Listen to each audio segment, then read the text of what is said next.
नमस्कार, सवाल इंडिया का मैं आपका बहुत बहुत स्वागत है। मेरा नाम है अंकित त्यागी। इस वक्त आप एनडीटीवी इंडिया के साथ हैं। बिहार में मतदाता सूची सत्यापन पर सुप्रीम कोर्ट के फिलहाल रोक लगाने से इनकार तो सुप्रीम कोर्ट ने किया है। मामले की जो सुनवाई है अब 10 जुलाई को की जाएगी। सुप्रीम कोर्ट ने याचिकाओं की कॉपी चुनाव आयोग और अन्य पक्षकारों को सौंपने का निर्देश दिया है और इस मामले पर वरिष्ठ वकील कपिल सिब्बल, अभिषेक मनु सिंघवी, शादाब फरासत समेत अन्य वकीलों ने सुप्रीम कोर्ट में तुरंत सुनवाई की मांग की थी। कपिल सिब्बल ने कहा था कि इससे लाखों लोगों के नाम हटाए जाएंगे। महिलाएं और गरीब लोगों को सबसे ज्यादा इससे प्रभावित वो होंगे।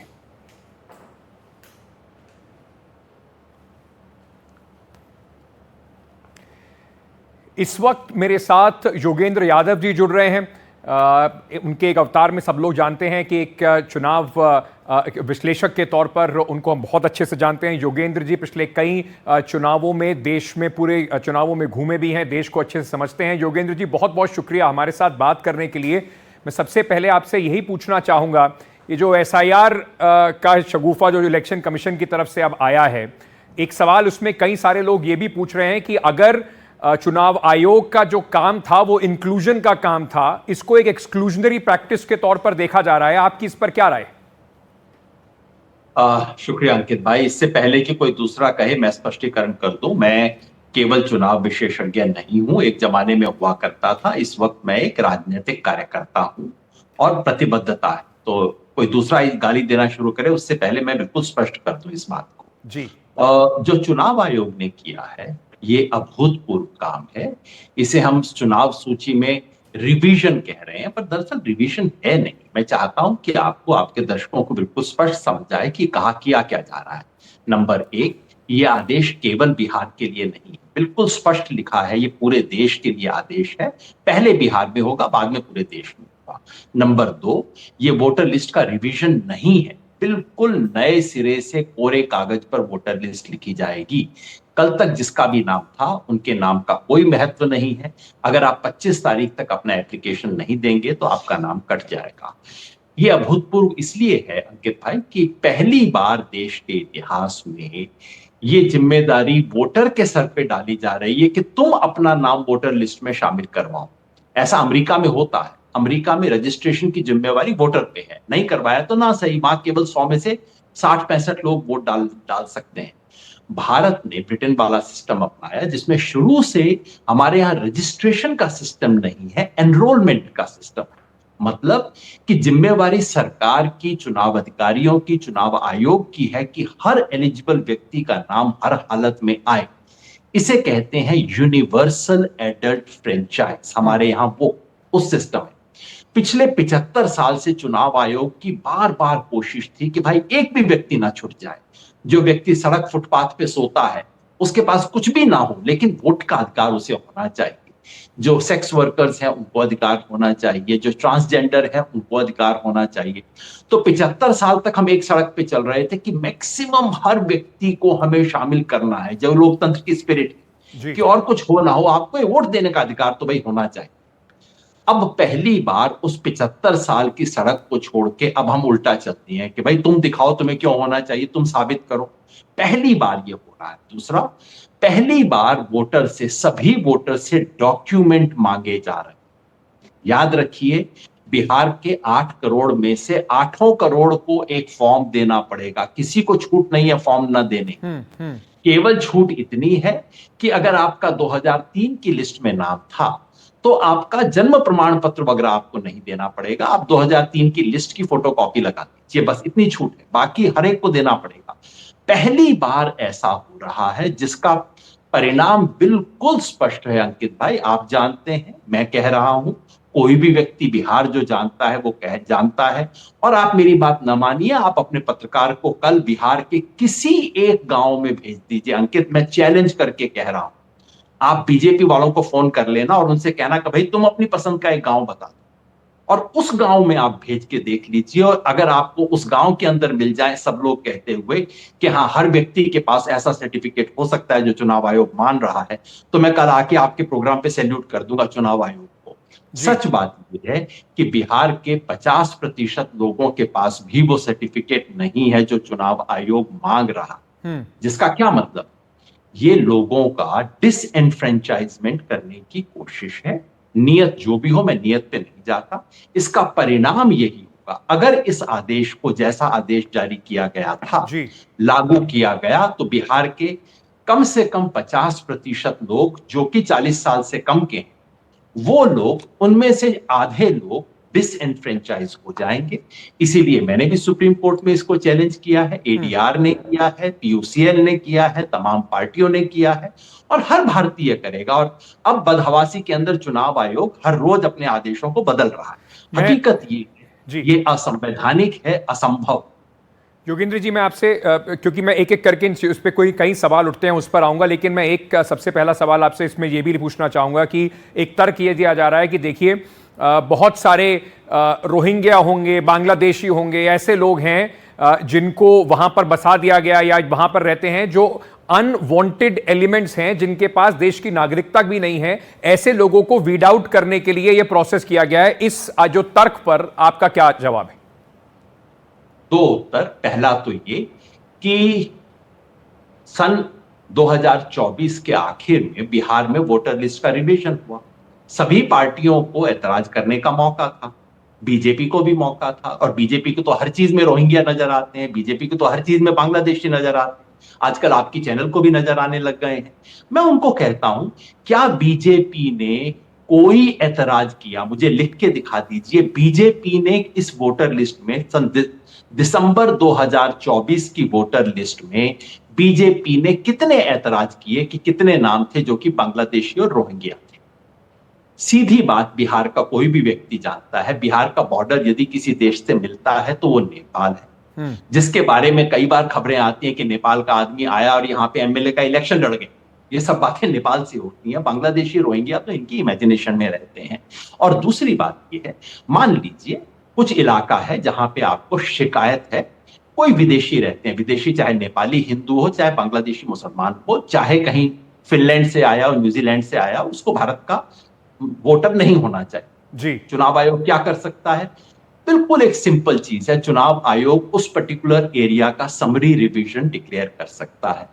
उस एरिया में चुनाव आयोग चाहे तो 5 तहसील में 4 जिलों के अंदर स्पेशल रिवीजन करवा सकता है, या चुनाव आयोग चाहता तो सिंपली इतना कर सकता था कि भाई हमने वैसे तो दिसंबर के महीने में पूरी वोटर लिस्ट का रिवीजन किया है, 6 लाख नाम जोड़े हैं, 1 लाख के से कम नाम कटे हैं, जी। मगर फिर भी शक की गुंजाइश, ऐसा करते हैं इस एक महीने में फिर रिवीजन कर देते हैं, समरी रिवीजन। ये नए सिरे से हम कोरे कागज पे वोटर लिस्ट लिखना शुरू करेंगे, इसकी रिक्वायरमेंट कहां से आई? मुझे कोई भी समझा दे। एक सवाल ये भी है योगेंद्र जी, पहले ये कहा जा रहा था कि जब आधार कार्ड आपका बन जाएगा, ये सारे कार्ड को, सारी आइडेंटिफिकेशन की जरूरतों को खत्म करने वाला एक कार्ड था कि अगर आपके पास है तो देश में ये सबसे मान लिया जाएगा कि ये आपकी आइडेंटिटी जो है वो आधार कार्ड से प्रूव हो जाएगी। जो 11 डॉक्यूमेंट है उसमें आधार को एक्सक्लूड किया गया है, उस पर आपकी क्या राय है?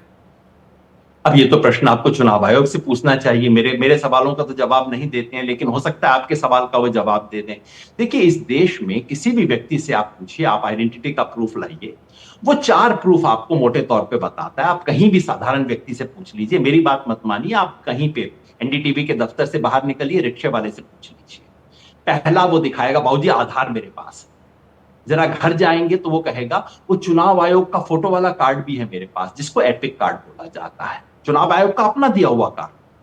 नंबर 3, साधारण व्यक्ति कहता है राशन कार्ड है साहब हमारे पास, ठीक है ना। और चौथा, अगर आप गांव में जाएंगे तो वो आपको कहेगा कि मेरे पास मनरेगा का जॉब कार्ड है। इस देश के गरीब से गरीब व्यक्ति के पास 100 में से 97 के पास आपको इन 4 में से एक कार्ड मिल जाएगा। अब चुनाव आयोग कहता है ये चारों अमान्य हैं। अब गजब की बात देखिए, जो कार्ड लोगों के पास जो जो पहचान पत्र हो सकते हैं वो तो कहते हैं अमान्य है, और जो हैं ही नहीं कहते हैं कि वो वाले दिखाओ। कहते हैं पासपोर्ट लेके आओ, कितने लोगों के पास पासपोर्ट होता है।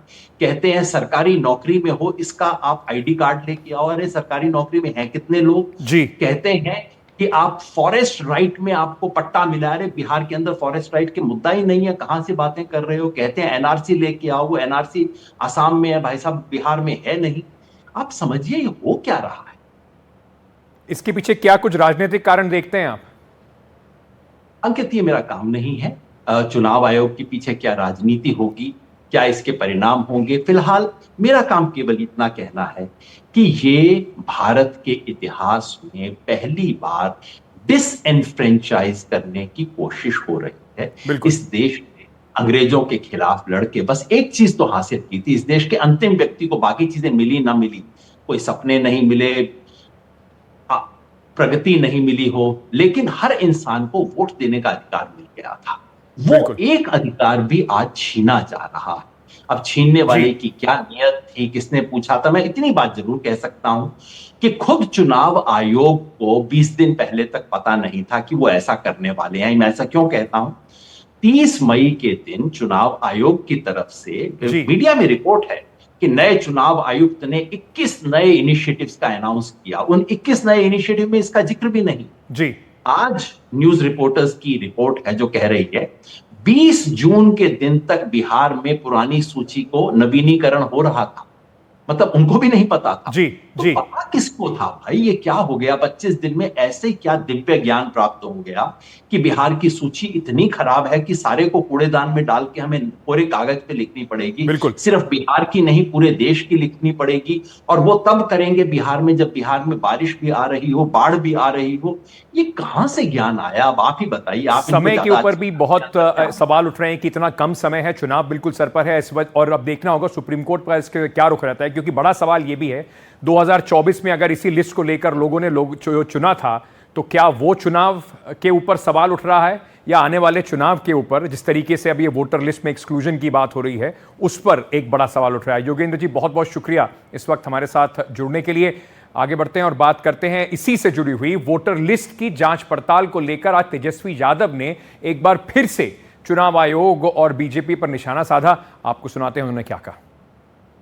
हम लोग जो है 5 जुलाई को इलेक्शन कमीशन गए थे, वहाँ अपनी बात को हम लोगों ने रखा और मजबूती के साथ जो है जो भी शंकाएं थी, सवाल था, इलेक्शन कमीशन के जो बिहार के जो हेड है उनके सामने हम लोगों ने रखा। लेकिन चिंता इस बात की है कि कोई सवाल का कॉन्क्रीट जो जवाब आना चाहिए, स्पष्टीकरण जो आना चाहिए, क्लैरिटी जो होना चाहिए, वो हम लोगों को अब तक नहीं मिला है। हमारा डेलीगेशन दिल्ली में भी गया, इलेक्शन कमीशन, बिहार में भी, पटना में भी हम लोग गए, लेकिन सवाल का जवाब हम लोगों को नहीं मिला। हालांकि आप सब लोग जानते हैं कि पटना का जो इलेक्शन कमीशन है बिहार का, वो निर्णय लेने योग्य नहीं है, उनको अधिकार नहीं है। चुनाव आयोग एक दिन में 3 अलग अलग दिशा निर्देश जारी करता है, यानी चुनाव आयोग खुद ही कंफ्यूज है। तभी एक दिन में जो है 3 अलग अलग दिशा और निर्देश जो है जारी किए जा रहे हैं। अब बिहार चुनाव पर सबकी नजरें टिकी हुई हैं और चुनाव आयोग जो कर रहा है उसको लेकर लगातार राजनीतिक दलों के बीच में छींटाकशी जो है वो जारी है। लेकिन उसके बीच में विधानसभा चुनाव से पहले जिस तरीके से एक दूसरे पर जो आरोप लग रहे हैं, प्रत्यारोप लग रहे हैं, वो इस वक्त चरम पर पहुंच गए हैं। लेकिन कानून व्यवस्था का सवाल सबसे बड़ा सवाल बनकर बिहार में इस वक्त खड़ा हुआ है। 3 दिन के अंदर 9 हत्याएं हो रही हैं। विपक्ष सवाल उठा रहा है कि क्या जो जंगल राज की बात करने वाले थे, आज उन्हीं के राज में जंगल राज वापस तो नहीं आ गया। विपक्ष के नेता तेजस्वी यादव ने प्रेस कॉन्फ्रेंस करके सवाल उठाया। तो सवाल उन्होंने कहा कि अब की बार बिहार चुनाव का जो कानून और व्यवस्था पर जो एक बड़ा मुद्दा है वो बनकर उभरेगा। इसको समझने के लिए हमारी देखिए विशेष रिपोर्ट। पटना में 2, नालंदा में 2, मोतिहारी में 1, मुजफ्फरपुर में 1 और सीवान में 3, यानी 3 दिन के भीतर कुल 9 मर्डर के बाद सवाल ये है कि क्या बिहार के अगले विधानसभा चुनाव में कानून व्यवस्था का मुद्दा ही छाया रहेगा। देखिए, अपराधी बेलगाम हो चुके हैं। नीतीश कुमार जी ने अपनी नैतिकता को बेच दिया है और अपराधियों ने जो है इनकी नैतिकता को खरीद लिया है। इसलिए सत्ता में बैठे लोग जो हैं, अब तक मुख्यमंत्री जी सामने आकर के एक शब्द भी बिहार में बढ़ते अपराध के बारे में आज तक एक शब्द नहीं कहा। अमित शाह जी और प्रधानमंत्री जी के दुलारे मुख्यमंत्री, चिराग जी के प्यारे हो गए मुख्यमंत्री, और इन सब लोगों ने जो है अपराध जिस प्रकार से बढ़ रहा है, कभी भी बिहार के अपराध को लेकर के ये लोग बयान नहीं देते कि मौजूदा 20 साल में इतना अपराध बढ़ा है, क्या हो रहा है। ये पूरी तरीके से बिहार में राक्षस राज आ गया है। आखिर क्या हो रहा है? एक घटना होती है थाना बगल में, 2 मिनट में पैदल चल के आ जाए, लेकिन 2 घंटे लेट आई खेमका जी का, और अब तक हत्यारे नहीं पकड़े। हमारे गोली चली, क्या हुआ?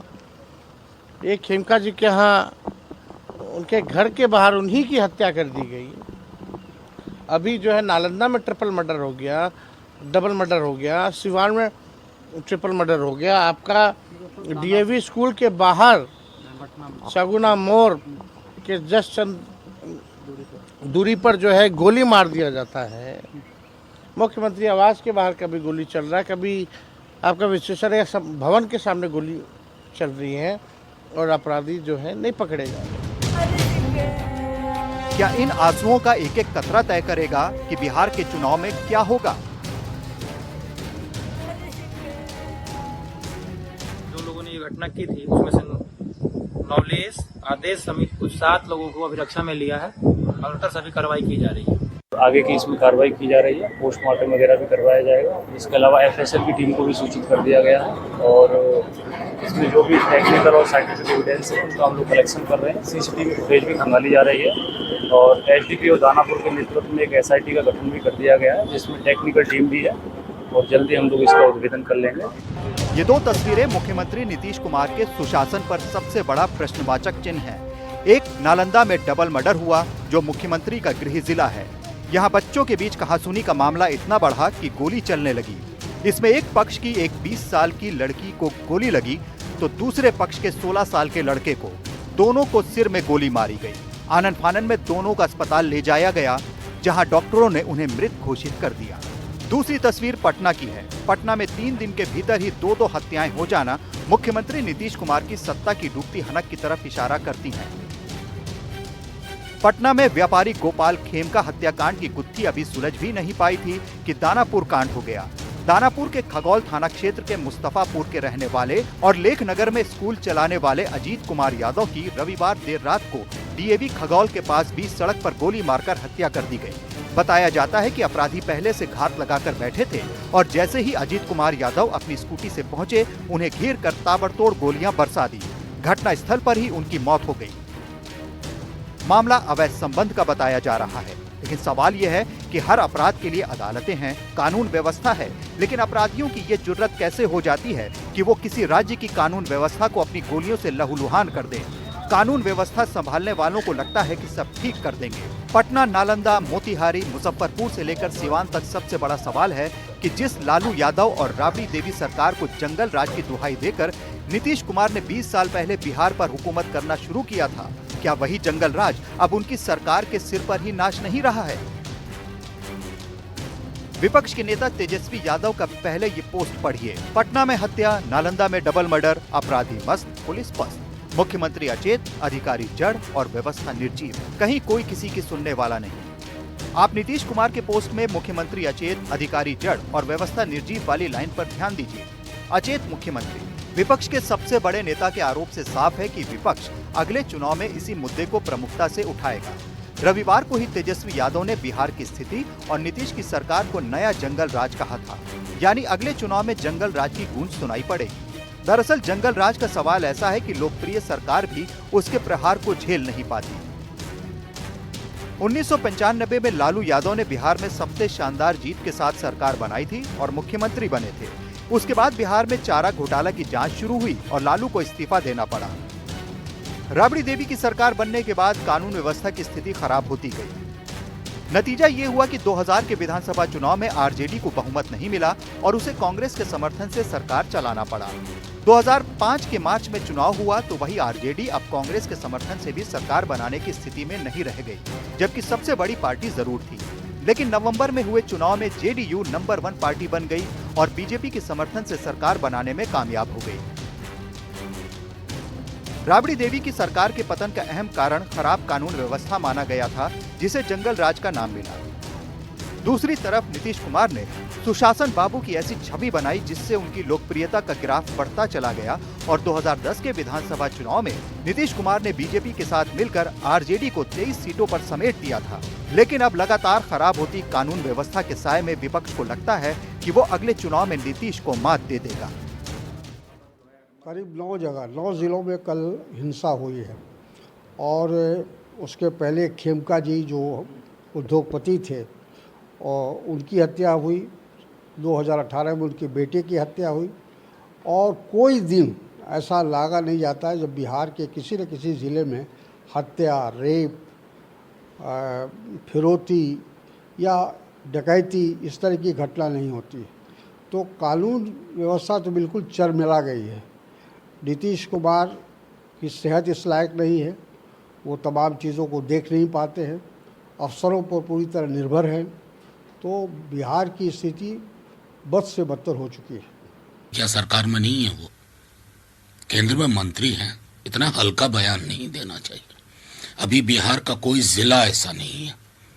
अभी गोपाल खेमका जी जिनकी हत्या, बर्बर हत्या हुई, उसकी ठीक बाद अलग अलग जिलों में घटना हो रही है।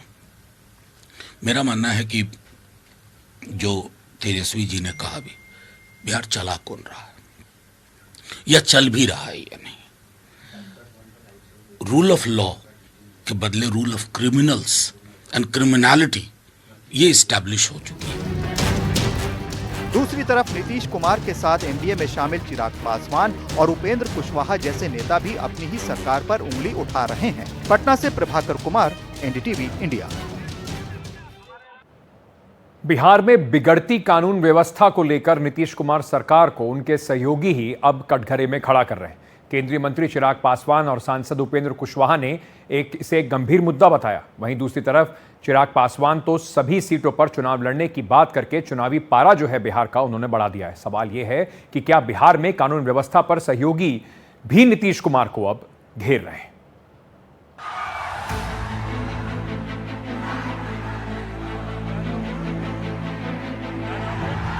जय जयकार के बीच चिराग पासवान की उम्मीदों का आसमान भी बड़ा होता गया। छपरा में एक सभा में जब लोगों के बीच अपने नाम की गूंज सुनी तो चिराग ने बहुत बड़ा ऐलान कर दिया। उन्होंने कहा कि वो 243 सीटों पर लड़ेंगे। चिराग पासवान बनके चुनाव लड़ूंगा। अब वो समय दूर नहीं है जब बिहार में विधानसभा के चुनाव घोषित हो जाएंगे। ये चुनाव हम सब के लिए, एक एक बिहारी के लिए और एक एक बिहारी परिवार के लिए महत्वपूर्ण चुनाव है। और जब मैं कहता हूं कि हाँ चिराग पासवान चुनाव लड़ेगा तो मैं ये भी आप लोगों को बताऊं कि चिराग पासवान 243 सीटों पे चुनाव लड़ेगा। हर सीट पर चिराग पासवान बनके चुनाव लड़ूंगा। चिराग पासवान खुद को प्रधानमंत्री नरेंद्र मोदी का हनुमान कहते हैं। छपरा में उनका ऐलान बीजेपी के सहयोग से हुआ या नहीं ये तो पता नहीं, लेकिन इससे बिहार में सियासी हलचल तेज हो गई है। आपको याद होगा कि पिछले विधानसभा चुनाव में चिराग ने एनडीए में होकर भी नीतीश कुमार के उम्मीदवारों के खिलाफ अपने उम्मीदवार उतार दिए थे। इससे नीतीश कुमार को काफी घाटा हुआ था, लेकिन इस बार वो सभी सीटों पर उम्मीदवार उतारने की बात कर रहे हैं। तो क्या फिर चिराग अपने राम यानी प्रधानमंत्री नरेंद्र मोदी की पार्टी को भी नुकसान पहुंचा सकते हैं, या फिर इस ऐलान के पीछे एनडीए की कोई रणनीति है? ये सवाल आने वाले दिनों में तेज होंगे। लेकिन एक सवाल चिराग पासवान पर भी है। एक हफ्ते पहले ही एनडीए से चिराग पासवान ने कहा था कि एनडीए जीती तो मुख्यमंत्री नीतीश कुमार ही बनेंगे, लेकिन आज उनकी भाषा पूरी तरह बदल गई है। एनडीए के भीतर मुख्यमंत्री नीतीश कुमार जी के नेतृत्व में हम लोग चुनाव लड़ने जा रहे हैं और चुनाव परिणामों के बाद एक बार फिर से मुख्यमंत्री नीतीश कुमार जी ही बिहार के मुख्यमंत्री बनेंगे। ये गठबंधन के भीतर का ये चर्चा है और इसको लेकर ये फैसला हो चुका है। चिराग पासवान 243 सीटों पे चुनाव लड़ेगा। हर सीट पर चिराग पासवान बनके चुनाव लड़ूंगा। क्या चिराग पासवान उसी एनडीए से बागी हो रहे हैं जिसका वो हिस्सा हैं? जिस एनडीए की मोदी सरकार में वो कैबिनेट मंत्री हैं, क्या उससे ही दूरी बना रहे हैं? आखिर ऐसा क्या हुआ कि चिराग पासवान सत्ता में होकर विरोधी दलों की भाषा बोलने लगे? क्या बिहार में खराब कानून व्यवस्था के खिलाफ चिराग पासवान का ये आक्रोश है? क्या नीतीश कुमार से पुरानी अदावत के कारण चिराग ने नई भारत की घोषणा कर दी है? नीतीश कुमार बिहार विधानसभा के चुनाव में ज्यादा से ज्यादा सीटों के लिए एनडीए पर दबाव बनाने के लिए ऐसा कह रहे हैं, या बिहार का मुख्यमंत्री बनने का सपना चिराग को बार बार बिहार विधानसभा के चुनाव की तरफ धकेल रहा है? चिराग पासवान के इस बयान ने बिहार में राजनीतिक खलबली मचा दी है। आप सुनिए कि सहयोगी बीजेपी से लेकर आरजेडी और लेफ्ट फ्रंट क्या कह रहे हैं। एनडीए की जीत के बाद श्री नीतीश कुमार ही मुख्यमंत्री होंगे। तो जहां तक चिराग पासवान जी के 243 सीट पर चिराग बनकर लड़ने की बात है, हमें इसका अर्थ यह समझना चाहिए कि वह एनडीए के लिए हर एक सीट पर उतनी ही मजबूती से अपने गठबंधन के लिए लड़ेंगे और माननीय नीतीश कुमार जी का हाथ मजबूत करेंगे। उनकी मंशा बिहार में विकास की गति को और तेजी प्रदान करना है। इसलिए आप कोई भ्रम न पाले कि कहीं से भी एनडीए को नुकसान देने के लिए ऐसा कुछ कह रहे हैं। देखिए, चिराग पासवान जी को चुनाव लड़ना है नहीं लड़ना है, ये फैसला उनको लेना है। लेकिन बीजेपी जेडीयू मिलकर सत्ता की मलाई खा रही है। श्री चिराग पासवान जी को तो कोई तवज्जो एनडीए में नहीं मिल रहा है। जो 20 वर्षों से एनडीए की सरकार है बिहार में, बिहार बर्बादी के कगार पर खड़ा है। अगर श्री चिराग पासवान जी बिहार फर्स्ट, बिहारी फर्स्ट की बात करते हैं तो पहले एनडीए का साथ छोड़ना चाहिए। चिराग पासवान जी कह रहे हैं तो कायदे से तो उनको सबसे पहले एनडीए से बाहर आ जाना चाहिए। मंत्रिमंडल सरकार तो एनडीए की है, आप ये कह देने से कैसे आप बचिएगा? सरकार तो आप ही की चल रही है वहाँ। भले इस समय आपके कोई मंत्री और विधायक बिहार में नहीं है, लेकिन लोकसभा में तो है। सरकार तो डबल इंजन की कहलाती है। तो बिहार का इंजन फेल कर गया और तब दिल्ली वाला इंजन बहुत ठीक चल रहा है, ये कहना तो मानेगा नहीं। दरअसल नीतीश कुमार की सरकार पर कानून व्यवस्था के बहाने ही सही चिराग पासवान और उपेंद्र कुशवाहा दोनों ही सवाल उठा रहे हैं, क्योंकि इन दोनों को ही लगता है कि कानून व्यवस्था का सवाल बिहार चुनाव में अहम मुद्दा हो सकता है। चिंता का विषय है जिस तरीके से बिहार में अपराध बढ़ा है, लॉ एंड ऑर्डर जिस तरीके से ध्वस्त हुआ है, और मैं सिर्फ एक व्यापारी की हत्या को लेकर ही नहीं बोल रहा हूँ, ये तो चिंता का विषय ही है, क्योंकि एक ऐसी जगह पर ये घटना घटी है खुलेआम, जो पटना का एक पॉश इलाका है, 100 मीटर की दूरी पर वहाँ पे थाना है, अधिकारियों के घर है वहाँ पर। अगर यहाँ पे ऐसी घटना घट रही है तो सोचिए गांव देहात में क्या हो रहा होगा। अगर बिहार में एक भी हत्या होती है तो सरकार और प्रशासन के लिए ये चिंता का विषय होना चाहिए। मेरे लिए चिंता का विषय है कि मैं जिस सरकार का समर्थन कर रहा हूँ, और मैं दुखी हूँ इस बात से कि जो सरकार सुशासन के लिए जानी जाती थी, वो सरकार में अगर इस तरीके से आपराधिक घटनाएं बढ़ेंगी तो विपक्ष को तो बोलने का मौका मिलेगा ही। कहीं ना कहीं कहाँ चूक हुई है, ये हम लोगों को सुधारना होगा और कड़ी से कड़ी कार्रवाई करके उसके ऊपर हम लोग को एक प्रेसिडेंट सेट करना होगा ताकि भविष्य में ऐसी घटना ना घटे। निश्चित रूप से हम सभी के लिए चिंता का विषय है। पटना शहर में उस तरह से हत्या हो जाए, और जो खबर है कि पुलिस भी काफ़ी देर से वहाँ पहुँची, यह ठीक नहीं है। और ख़ास करके जो एनडीए का शासन सुशासन के रूप में जाना जाता रहा है, उस दृष्टि से तो और भी यह गलत है। लेकिन घटना तो हो गई है, तो प्रशासन के लोग लगे हुए हैं, और माननीय मुख्यमंत्री जी ने खुद ही सभी अधिकारियों के साथ बैठक की है। तो घटना के बाद जो कार्रवाई होनी चाहिए उस पर प्रशासन तत्पर है। मुख्यमंत्री जी ने खुद ही संज्ञान लिया है। सबसे बड़ी बात है कि नीतीश सरकार पर जो दो सहयोगी सवाल उठा रहे हैं, उनकी विधानसभा में सदस्यता नील बटे सन्नाटा है। लेकिन चुनाव के बाद अपनी मजबूत स्थिति की उम्मीद सबने बांध रखी है। एनडीटीवी इंडिया की रिपोर्ट।